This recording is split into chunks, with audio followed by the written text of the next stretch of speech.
কুড়িগ্রামে ব্রহ্মপুত্র, ধরলা ও দুধকুমারের ভাঙনে একের পর এক বিলীন হচ্ছে বসতবাড়ি ও ফসলি জমি। এ নিয়ে আরো জানাতে সরাসরি যুক্ত হচ্ছেন সহকর্মী জুয়েল রানা। জুয়েল, ভাঙন ঠেকাতে প্রশাসন কোনো স্থায়ী কোনো ব্যবস্থা নিয়েছে কিনা জানাবেন।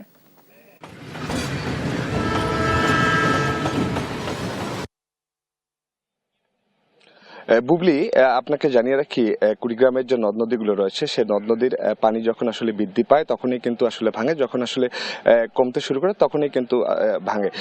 দেখা যাচ্ছে যে ব্রহ্মপুত্র এবং দুধকুমার সহ যে ধরলা রয়েছে, তিস্তা রয়েছে, প্রতিটি এলাকায় কিন্তু আসলে যে নদ নদীর ভাঙন সেটি কিন্তু আসলে রয়েছে। এই বর্ষা মৌসুমে কিন্তু এই নদ নদীর যে অববাহিকা রয়েছে, অববাহিকা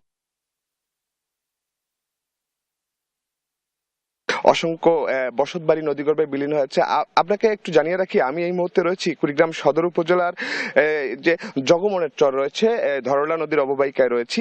এখানে কিন্তু এই বর্ষা মৌসুমে এখানকার যারা মানুষ রয়েছে তারা বলছেন যে এই বর্ষা মৌসুমে এবছর প্রায় 50টি বসতবাড়ি কিন্তু আসলে বিলীন হয়েছে। সেই সঙ্গে শত শত যে বিঘা ফসলি জমি সেটি কিন্তু এই ধরলা নদীতে বিলীন হয়েছে। সেই সঙ্গে এখানে একটি বেসরকারি একটি স্কুল রয়েছে, যে স্কুলে প্রায় শত শত শিক্ষার্থী আসলে লেখাপড়া করে, সেই স্কুলটি কিন্তু এই ধরলা নদীর ভাঙনের ঝুঁকিতে রয়েছে। সব মিলিয়ে এখানকার যারা ভাঙন কবলিত মানুষ তারা বলছেন যে এই ধরলার এই জগমনের চরের যে ধরলার পার রয়েছে, এখানে যদি স্থায়ীভাবে আসলে ভাঙন রোধের চেষ্টা না করা হয় বা ভাঙন বন্ধ করা না হয়, সেক্ষেত্রে কিন্তু এই জগমনের যে চরটি রয়েছে এই গ্রামটি বিলীন হয়ে যাবে। সেই সঙ্গে যে একটি ফ্রেন্ডশিপ স্কুল রয়েছে সেই স্কুলটিও আসলে এই ধরলায় মানে ধরলায় আসলে বিলীন হবে, এমনটি কিন্তু আশঙ্কা করছে এখানকার মানুষ। তা আমি এখানকার যারা ভাঙন কবলিত মানুষ তারা বলছেন যে প্রতি বছরেই কিন্তু এই এলাকাটি 50 থেকে 40টি করে বসতবাড়ি ভাঙে। এভাবেই ভাঙতে ভাঙতে কিন্তু এই এলাকাটির অনেক প্রায় মানে নিশ্চিহ্ন হওয়ার পথে, এমনটি কিন্তু যারা ভুক্তভোগী মানুষ তারা মানুষ রয়েছেন। আমরা একটু জানতে চাই আপনার এলাকায় কবে থেকে ভাঙছে, আপনারা আসলে কি চাচ্ছেন, এখন কি দাবি জানাচ্ছেন? আমাদের এখানে গ্রাম জগমরেশ্বর ভগডাঙ্গা ইউনিয়ন, এখানে মনে করেন যে শত শত ঘর বাড়ি, গতবার 35টা বাড়ি এখান থেকে সরে দেওয়া হয়েছে, এবারও সরে দেওয়া হয়েছে। আর এখানে মনে করেন স্কুল আছে, মাদ্রাসা আছে, ফ্রেন্ডশিপ সেকেন্ডারি স্কুল আছে। এখানে 372 জন ছাত্রছাত্রী এখানে লেখাপড়া করে।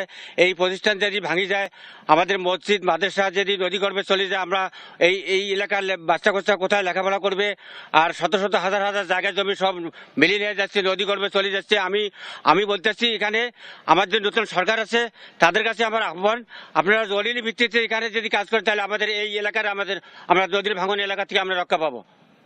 আচ্ছা, আরেকটু যদি দেখাই যে এই যে ধরলার যে পার রয়েছে সেই পারে কিন্তু আসলে অসংখ্য মানুষ দাঁড়িয়েছে, এবং দাঁড়িয়ে কিন্তু তারা একটাই আসলে আমি অনেকের সাথে যারা আমরা আসলে যারা সংবাদকর্মী যখনই আসলে কোনো নদীর পাড়ে যাই, ভাঙন কবলিত এলাকায় যাই, তখনই কিন্তু ভুক্তভোগী যে মানুষজন রয়েছে তারা কিন্তু আসলে জড়ো হন এবং বিভিন্ন যে দাবি দাবা তারা আসলে তোলেন। সব মিলে জগমনের চরের মানুষ বলছেন যে তারা স্থায়ীভাবে ভাঙন রোধের ব্যবস্থা চান। বুবলি, এই ছিল ভাঙন রোধের সর্বশেষ পরিস্থিতি।